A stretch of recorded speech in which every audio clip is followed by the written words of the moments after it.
¿Cómo están? Hoy vamos a poner en el escaparate de la antigua y querida librería Babel la reedición de la historia de las Indias y conquista de México del cronista Francisco López de Gómara, publicado por la Biblioteca Castro. Esta edición es una edición magnífica, como todas las ediciones que la benemérita Biblioteca Castro pues edita con primor y rigor. Ha estado al cuidado de la filóloga peruana Belinda Palacios, profesora de literatura colonial en la Universidad de Ginebra, y celebro que se reediten las crónicas de Indias, porque para empezar forman parte de una constelación de publicaciones que aportan una información que cada día está desapareciendo más de los planes de estudios, tanto de la secundaria, el bachillerato, como incluso de las universidades. Conocer la historia de España de los siglos XVI y XVII, cómo fue el proceso de expansión sobre los territorios americanos descubiertos en 1492, debería ser algo que ningún lector culto, interesado por la historia, tuviera que ignorar. Y por eso la edición de estas crónicas es fundamental.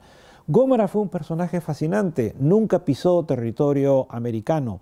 Todo lo que escribió lo hizo desde la península, utilizando o bien las crónicas ya publicadas, o bien muchas crónicas inéditas, desconocidas, como por ejemplo los manuscritos del cronista Pedro Cieza de León sobre el Perú.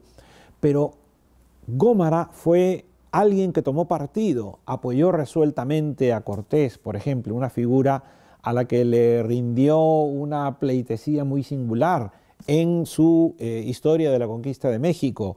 Tomó partido contra Francisco Pizarro, a quien denostó a lo largo de muchísimos capítulos de su historia general.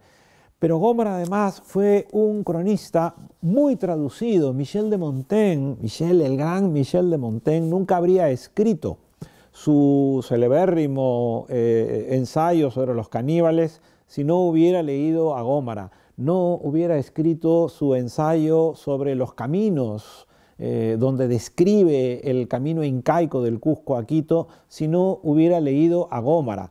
Ya nosotros sabemos que Gómara tomó esa información de Cieza de León, pero lo interesante es que eso llegó hasta Michel de Montaigne en una traducción de 1568.